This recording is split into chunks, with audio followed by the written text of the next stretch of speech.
And then on top of it, it's really good form. And then she does it with a big old smile on her face, and she's fired up. And look at the physique. She looks great.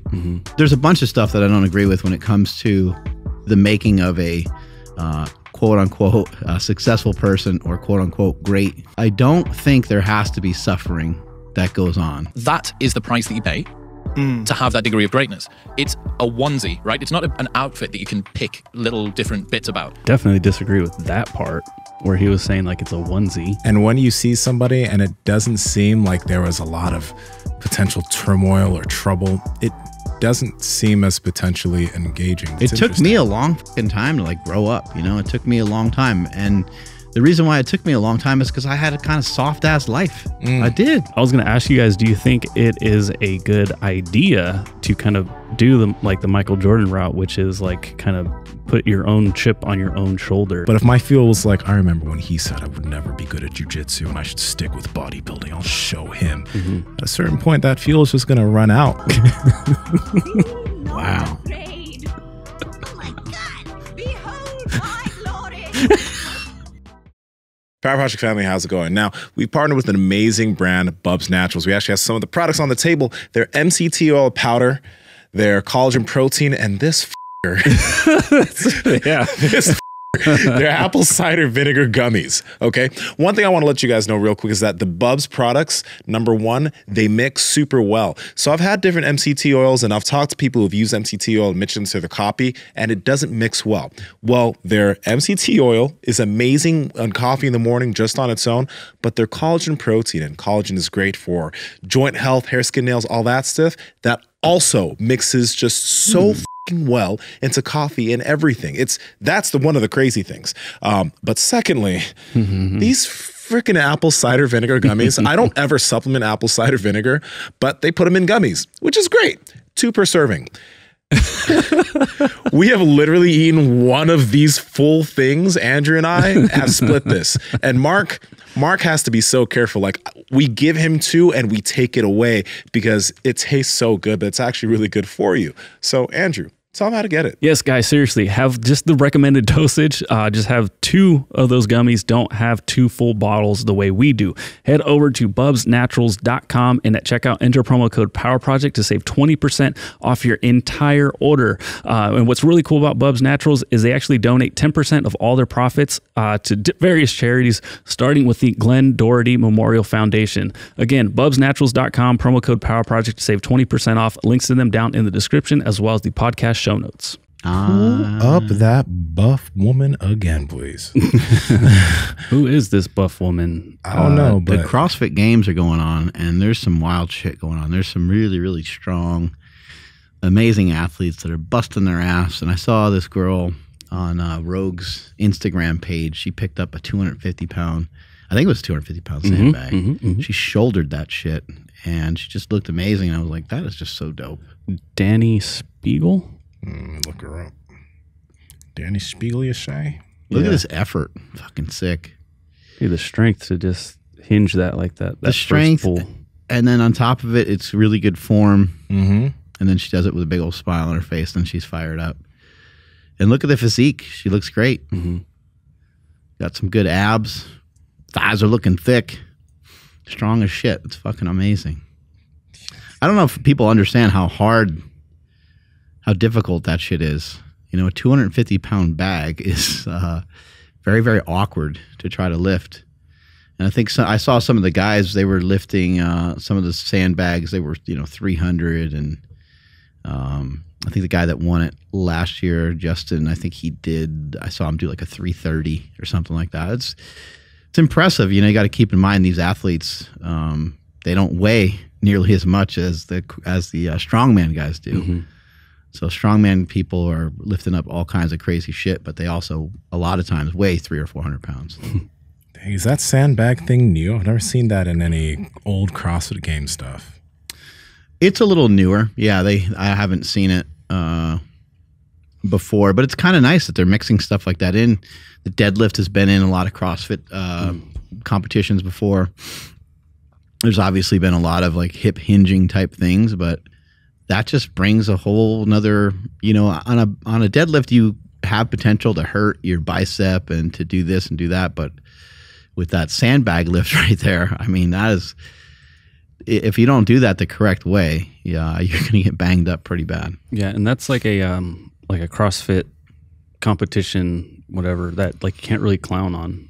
Not saying that you can clown on any of it, because all of it's really fucking hard, but like I forgot which guest we had on recently. They were talking about like throwing a softball as far as you can in one of the events, and it's like, well, how is that? But I mean, it is, but it's like when you think of strength sports, you don't necessarily think of that. Right. And then I was looking up some other events that they had, and it was like they were on a GHR doing sit-ups but throwing a ball as far as they could, and they had to go chase the ball. I didn't pay attention to exactly what was going on, but with that, I think we all can understand how difficult that actually can be to pick up just like a bag of dead weight. Dude, it's uncomfortable. Andrew, look at pull up men's sandbag ladder 2022. You'll see it. It's like an hour.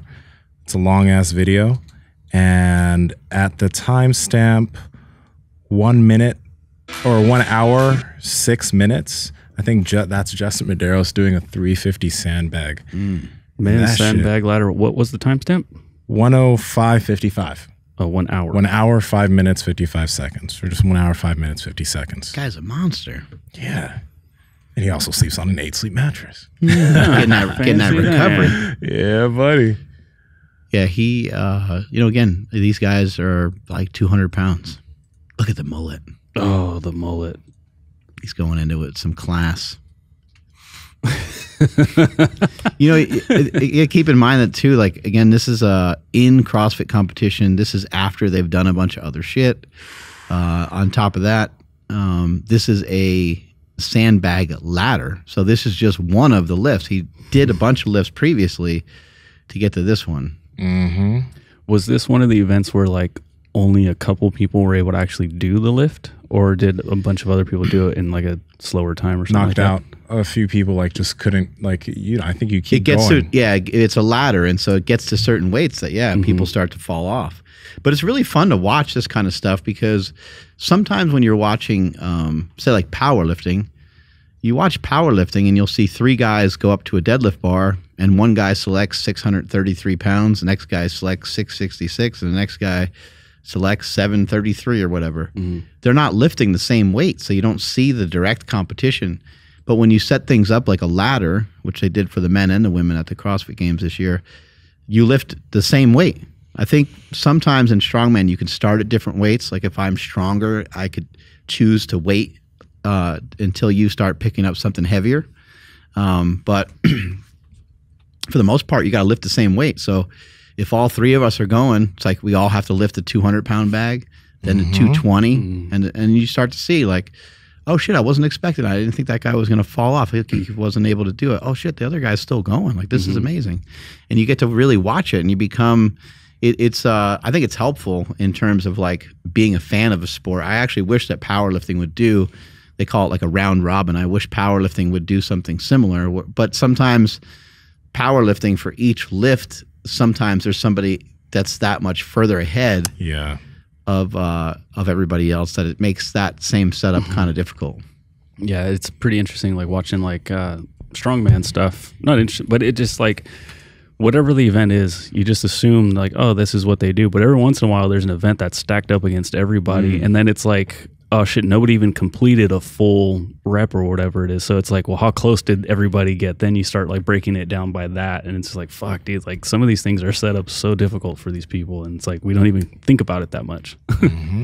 Yeah, you get a kind of last man standing situation, which I think is, again, that makes it easy to get behind, makes it easy to like root for. I saw a post by Cameron Haynes, and I was able to listen to the podcast with Chris Williamson on Joe Rogan. And I left a comment on Cameron Haynes' Instagram, and then it kind of sparked up and got some decent traction. I didn't say anything. I don't think I said anything inflammatory. I was just basically saying that I didn't really agree with the vantage point that there's a bunch of stuff that I don't agree with when it comes to the making of a quote unquote successful person or quote unquote great person, athlete, people that we put up on a pedestal in our society. I I don't think there has to be suffering that goes on with the person. Some people may disagree. They might think that that's like a part of the ingredients for it. However, it has happened. It happened many, many times. There's thousands of athletes that have that as the case. Mike Tyson being one of them. And then there's just a laundry list of athletes that have made it and that are great. There's somebody like Elon Musk, who's a billionaire many times over, who was abused as a child. There's many of these cases, but it's not always the case. It's also not always the case that somebody gets pushed so hard into something that's all they do. That's their life. And in this case, they talked about Tiger Woods, and they talked about how he grew up. And I was just kind of thinking to myself, that's Tiger Woods' story. But it doesn't mean that you have to be like that in order to be great at a sport. I'm sure there's other golfers that have done well, and people might consider him the GOAT, but there's a few other people in the picture, and even Tiger himself would agree that there's other athletes that have won more titles and stuff. He had a specific goal to do a certain thing, and he didn't achieve it, and he's still in the hunt, I guess, trying to pursue some of that.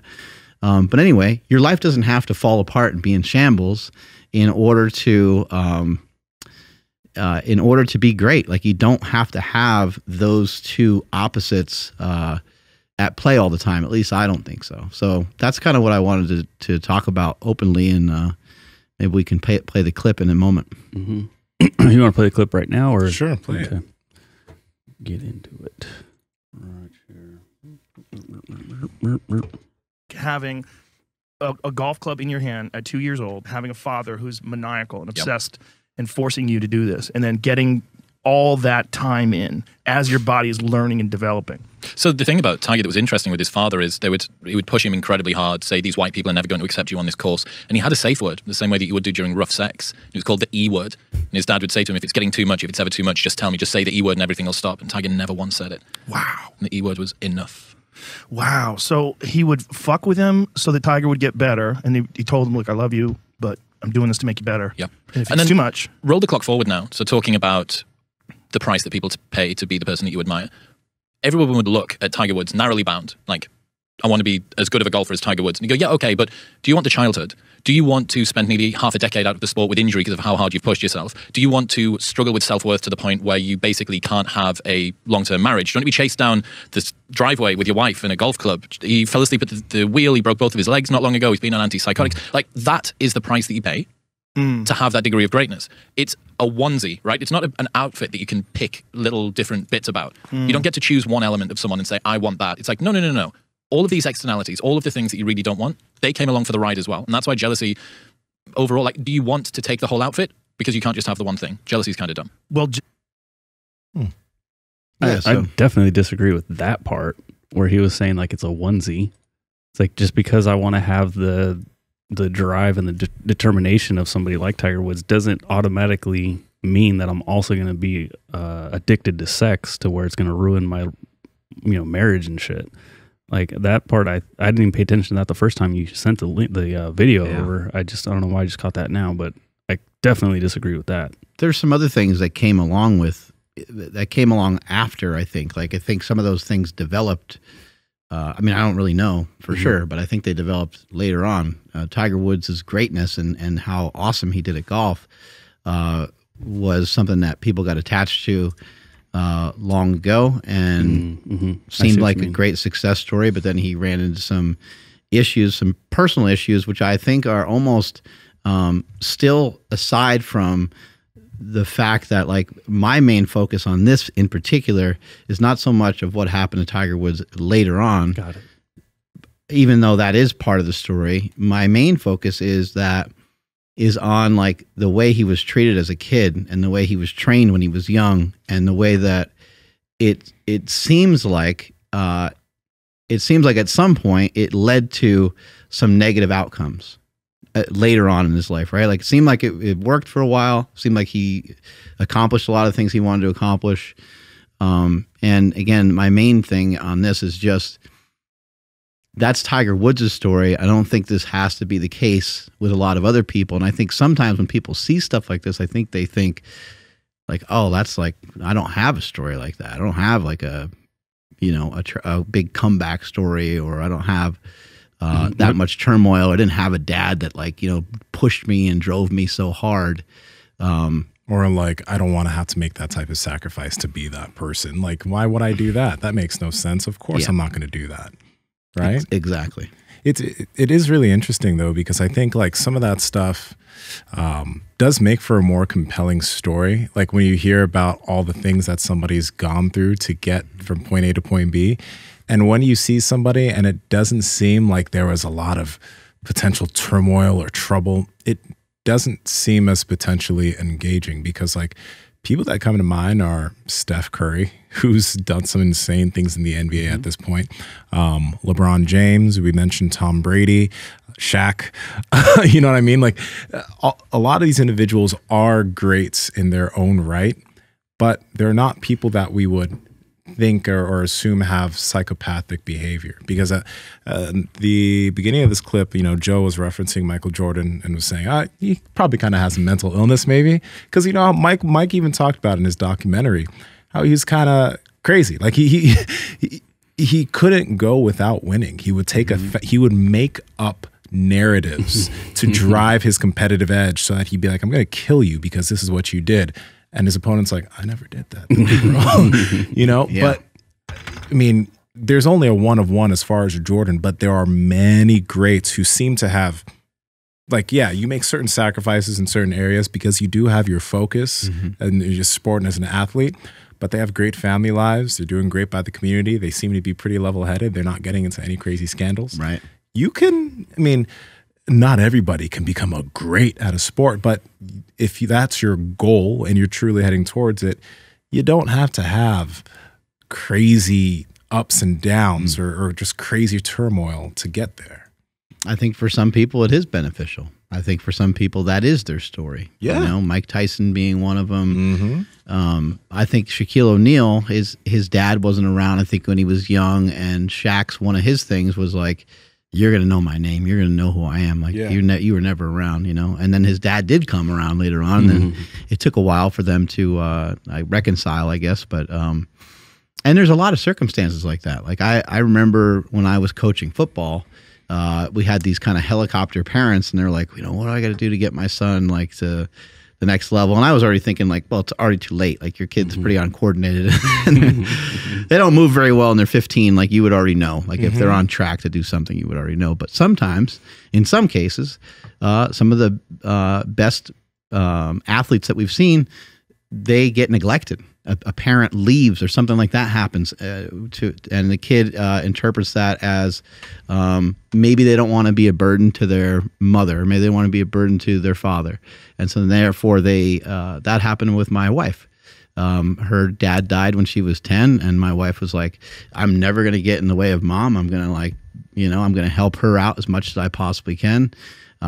She's super determined in swimming, and so she became a Division I athlete and got a scholarship and did all that stuff.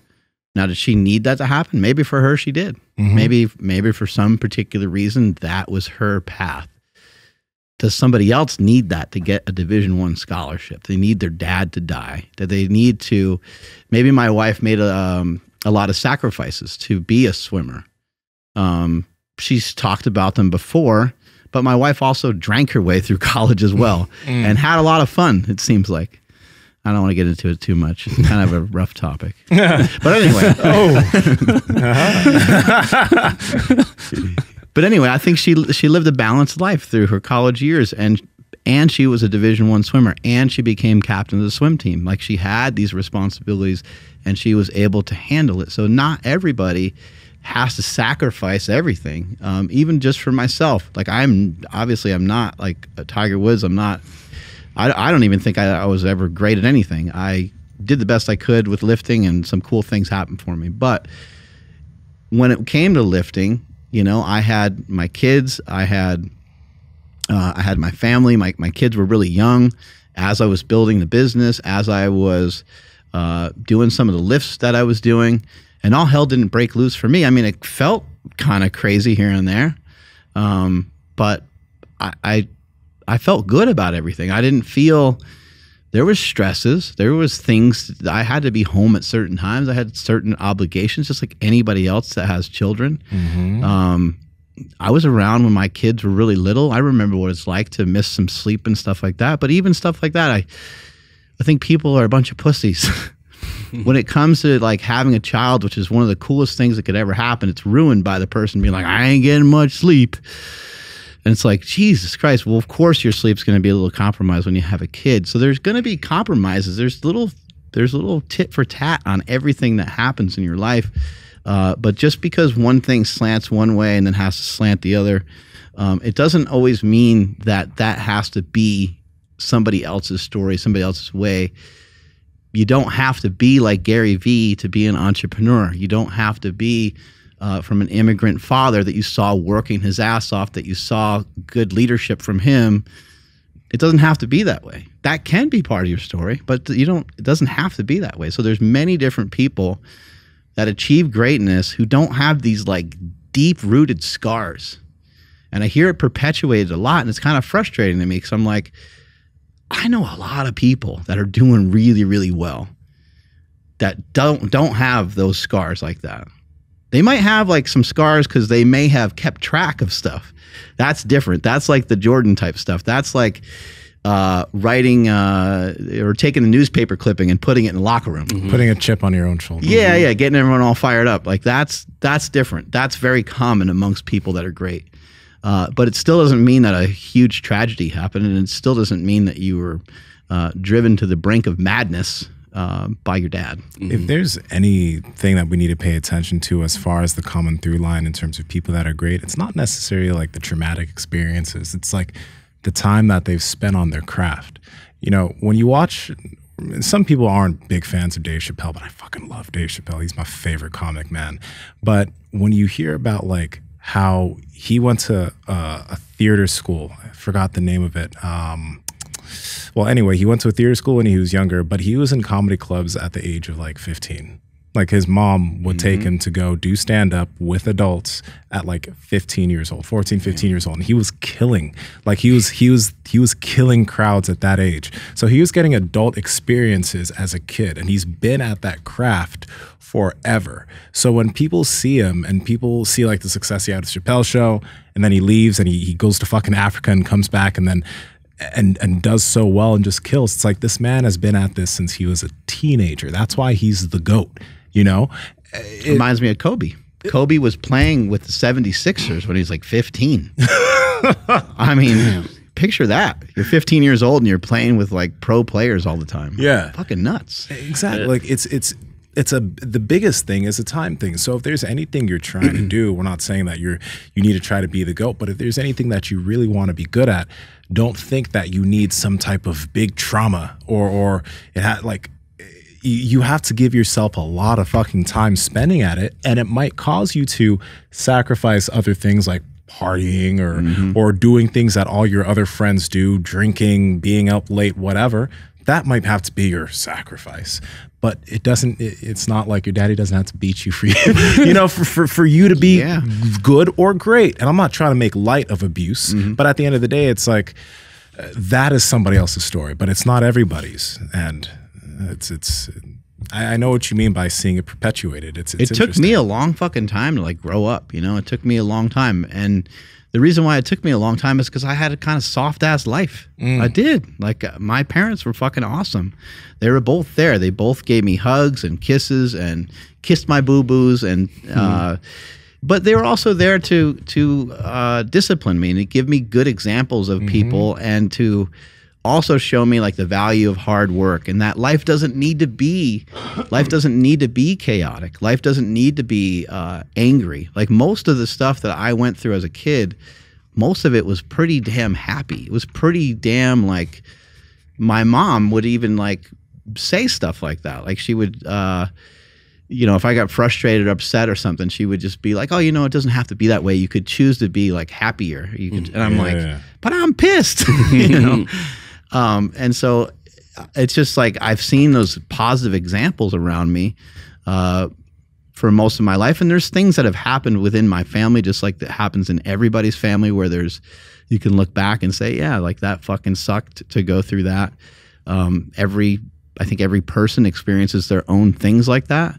But I don't think it's like that's the secret ingredient to like becoming great, to having like these horrible things happen to you. Or again, starting at such a young age, because somebody might be watching and they're like, well, I didn't start a YouTube channel when I was 7 and now I'm 33 or whatever. I don't know what the fuck I'm doing with myself. That's somebody else's story. That's like Jake Paul's story. Power Project family, how's it going? I want to talk to you guys about Within You supplements, which is developed by Mark Bell. The cool thing about Within You is that it's not a crazy supplement line which has a crazy amount of unnecessary supplements. They stick to what is necessary. Whey protein, electrolytes, and the electrolytes are dope because they have amino acids and they have zinc. Then there's fasting gum. So we talk a lot about intermittent fasting on the podcast, and this fasting gum has apigenin, rutin, and caffeine, which can actually help you prolong a fast. It's really freaking cool. It's developed by Mark and Joel Green, who we've had on the podcast multiple times. So you guys got to check it out. Andrew, how can they get it? Yes, that's over at markbellslingshot.com. And at checkout, enter promo code PowerProject10 to save 10% off your entire order. Links to them down in the description, as well as the podcast show notes. Right. So Chappelle went to Duke Ellington School of Arts. But when you're talking about like new parents blaming their kid for like not getting enough sleep and which, I mean, yeah, you definitely sleep a lot less, but it just reminded me because school is starting up again. And so like I keep seeing, it happens every year where parents post up memes celebrating that their kids are going back to school, because they're just like, they show a picture of the kids all sad and the parents like celebrating with like, like plane tickets and wine and shit. Yeah. And I'm the opposite. I'm like, dude, I fucking hate when school's back in session. But I was going to ask you guys, do you think it is a good idea to kind of do the Michael Jordan route, which is like kind of put your own chip on your own shoulder and kind of like make up your own story and like have like the hero comeback story that like, oh, my coach, he didn't like me in school, so that's why I didn't get go to the pros and blah blah blah. And so you build up all this shit that's like kind of made up. But do you think that that's a bad idea to do? I don't think it hurts anything to do stuff like that, but sometimes I think like that's only gonna last for so long. I think a better approach, honestly, is just to be like, I just need to be better. You go to jujitsu, or you go for a run, or you do certain things, and it's like, well, I could get like mad about it, or I could say, oh man, I can't believe that guy said that I'll never be a good runner. And you go out and you run every fucking day because of that. It's like, do you want to give that guy that power, that he's your mentor? Because I think that pain is your mentor. And so like, you're going to let what somebody else said dictate like what you're doing every day. I mean, you could hurt yourself that way too. Sometimes there's success stories. That guy said this to me and then I did that. But there's a lot of stories that people hide that they don't share with you, where somebody called them a fat motherfucker and they stayed fat or whatever. There's always some stories like that. But I think again, just concentrating on just getting better. Like it's like, how do you get better at this? And if you are to think about how you can get better at something, most people can come up with 2 or 3 answers right away, even if they've been doing something for a long time. If I asked you right now, how can you get better at jiu-jitsu? You can be like, well, I could do this, I could do this, I could do this. Like you already know. And so I don't think that you have to be all angry and shitty about it, but you can sometimes take something that someone said, or you can have a chip on your shoulder. And you could say something like, Nsima being a bigger guy in jiu-jitsu, he could say to himself, I'm going to show these motherfuckers I can move faster than the guy that's 180, and I'm gonna fucking blow their mind with that. That's still like, to me, that's more like on the positive side than it is on the negative. But it is a little chip on the shoulder, right? Because you're like, they're not going to expect this shit from me. Yeah, I don't know, man. It's easy for me to say I don't like negative fuel personally. It's never been it's never helped me being fueled by anger at what somebody said, or anger about what somebody or people think, because it's I don't know, it for me, the fuel for training and jiu-jitsu and trying to become better and the goals I have within that sport come because, number one, I really like the sport, I really like it, and I'm just obsessed with trying to become as good as I possibly can. And that's a personal goal, and that won't go away, which means it's unlimited fuel. But if my fuel was like, I remember when he said I would never be good at jujitsu and I should stick with bodybuilding, I'll show him. At a certain point, that fuel is just going to run out. Like, it's just going to, that's just my opinion though. I don't, since I've never been good at being fueled by anger, I can't speak to that, because there are some people that have the perpetual chip on their shoulder of what everybody thinks about them, and that's their thing. And if that's their thing and it's working for them, I mean, who am I to say you shouldn't do that? But I mean, you know, like, yeah, not letting it consume you for sure. Because not letting it consume you. Yeah. I legit still use some fuel from high school. Like I don't even know what her name was, and I don't know what subject she taught. But she used me as an example as somebody who's not going anywhere in life. Like she just straight up like, hey, everybody, if you want to see a loser, right there, pointing right at me. I'm like, holy fuck, like this is wild. And in that moment, like I was like literally almost in tears as like the fucking bad kid in school. But then like since then it was like, fuck, she was right. And then now fuck her, I'm going to prove her wrong. And then now it's like, I'm still proving you wrong. You know, like, so it can be, but if I was sitting here like, remembering her name and remembering like the subject and everything, you know, and then like had that shit printed on my wall somewhere, like I think then it would be consuming me and it'd be too much. You know, there's a time when I would also question like if it really is a big driver of yours, because like in knowing you, it seems like the driver for you now is concentrating on what you're doing. Yeah. And you have like a real interest in this. You seem to love this. You want to get better at this. You want to get better at being a dad.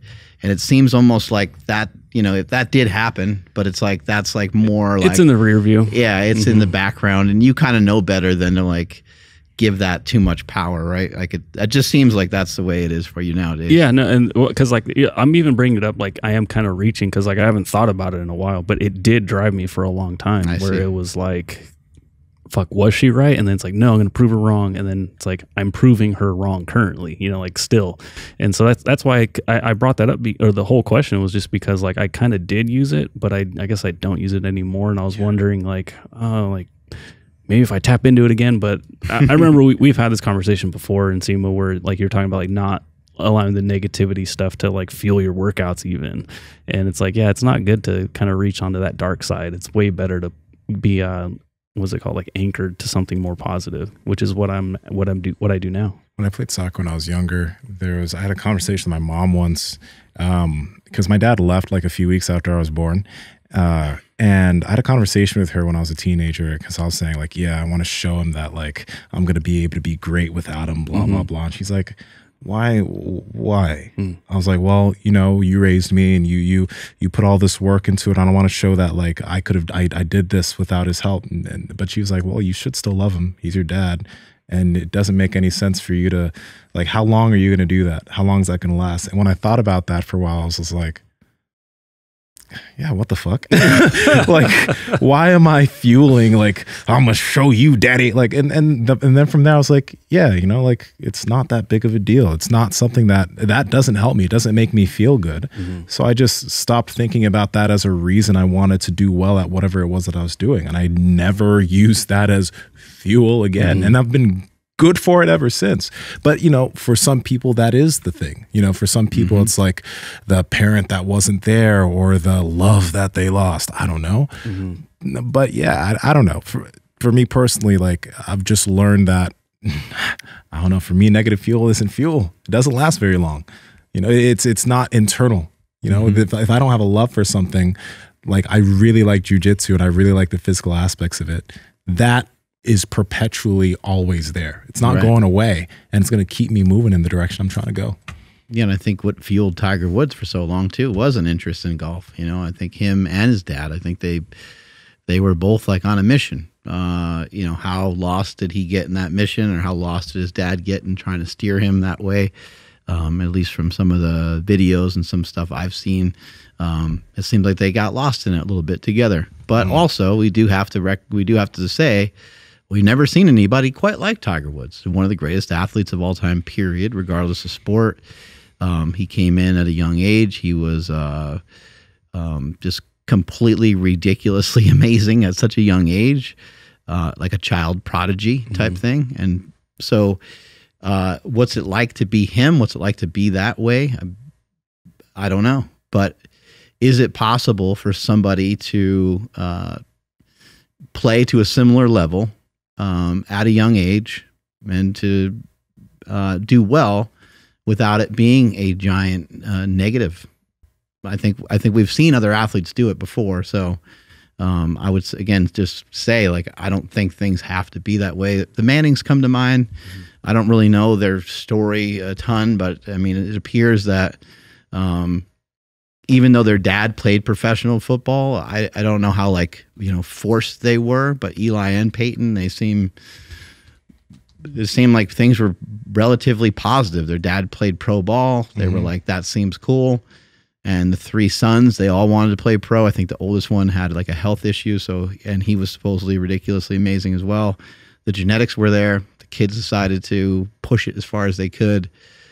Peyton went to Tennessee. Eli went to Ole Miss, where his dad went, and they followed in their dad's footsteps, and they made it to the pros, and they both ended up technically being better than him, even though he was like, anyone that followed his career, he was ridiculously amazing. One of the actually greatest college quarterbacks of all time. He was just an incredible athlete because he could run and all kinds of stuff like that too. So everyone's story is going to be a little different. You don't necessarily need to have a dad that has that pedigree either. You don't need a dad that was a pro at something in order to be great at it. I do think that if you are going to like use a chip on your shoulder from something somebody else says or does, that one of the reasons why that could potentially not be a great idea is because you might end up doing something that you really don't love. Like, I'm going to be a better drummer than my dad or whatever. And then it's like, well, if that's not your real interest, that's probably that's probably just going to be self-destructive at some point. So we talk about it a lot on the show. I think your interest level is like the key, that one of the definitely key ingredients to being great at something, but also just a desire to get better, and just it sounds boring when you kind of put math to it and just say, I need to do this a lot. I need to do this often, and I might need to sacrifice some other stuff, but you're living your life. I mean, you have a girlfriend, you have got your 3 dogs at home, you have a kid. Like, we are all living our lives, and I think that's what makes us feel so good about, getting on the show and having a voice and having the show grow and having people have an opportunity to hear what we're saying, is because I don't feel like any one of us feels like we're trapped in this box of like, I'm really locked in. I'm a jiu-jitsu guy and I'm going to win worlds and it's like, no, I'm still doing a podcast. I'm still here lifting. I'm still here fucking jumping rope. I'm still here doing push-ups or whatever the fuck it is that we're doing. We're still all have our own separate shit going on outside of just doing this, even though this is something that we're really interested in, and we want to push this as far as and as hard as we can. Yeah, I wonder because with like what was the book Outliers? I'm not sure. Malcolm Gladwell? I'm not gonna. It'll probably. Well, they were talking about Tiger Woods and Roger Federer. Range. So I wonder if these tormented souls and like the tiger. Oh, my camera's fucking up, so I'm gonna change the camera. If it happens more in athletes that were specialized, because like you hear about Roger Federer not specializing in being the best ever, but then you hear about Andre Agassi, who fucking hated tennis.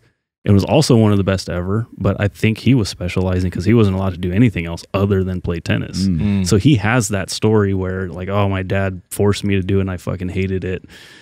And what happened though? He ended up being one of the best. But he hated it? Yeah, he did not like playing tennis. That's interesting. I know. That's very interesting. So same sport, yeah, but 2 different paths, and both ended up being really good. But I think Joe Rogan himself is a great example of some of what we're talking about. Obviously, he made sacrifices along the way. Absolutely. Big time sacrifices to get into entertainment and to, land some of the shows that he did, and then to go to Fear Factor, and then to kind of springboard that into being a UFC commentary, and now he's a podcaster.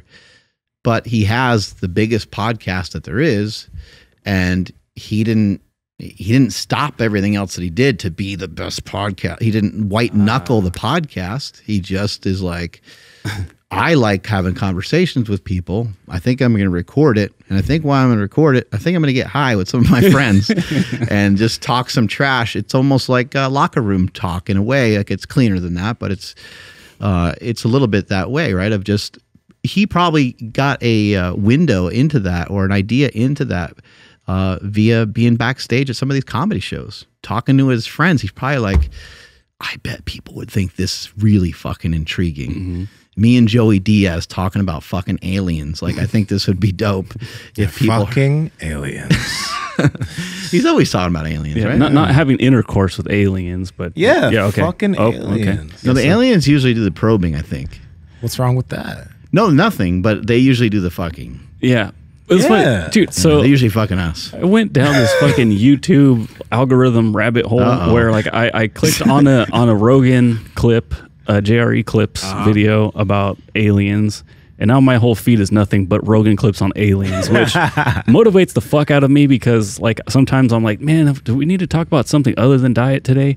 He has thousands of videos and clips on aliens, so I'm like, all right, you guys are gonna get a lot more of the same shit, but. What he was talking about, he was like, do aliens actually probe us, or did somebody just want us to like assume the worst when it comes to getting abducted? Because you have to assume that their intelligence is what like, are they probing? like their intelligence is way further. Like, do they really need to stick something up our ass to learn more about us? He's like, because if you think about it, like here, you know, on Earth, if we want to learn something, we have like x-rays, we have like a lot of other options other than just probing shit. Like, I guess in endoscopy, it's important to do it. But he was like, yeah, no, I think somebody just made up that story just to scare the shit out of people. It shouldn't, though.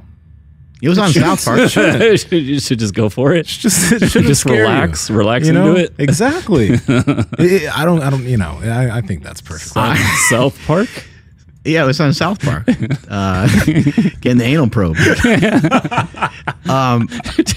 I do think it makes sense. I agree with what you're saying, Nsima. So next time I'm abducted, just be like, I know what you guys are here for, you sick fucks. Yeah, I shave for you. Yeah, you guys are sick bastards. I knew you were going to come in this day, and it's freshly waxed. Thank you very much. Already lubed. I've trained myself for this. You guys remember the South Park episode where they were out like some Vaseline? South Park episode where they're like hailing the clitoris. I don't remember that. I'm gonna have to find a clip now. Sounds educational. It does. It does. So silly. Because the way they said it, clitoris. Yeah. Anyway, but you know, the whole like, you know, when I was younger, my mom would always, for example, she'd always encourage me. She'd be like, "Look at Bill Clinton. He didn't have a mom. I mean, he didn't have a dad."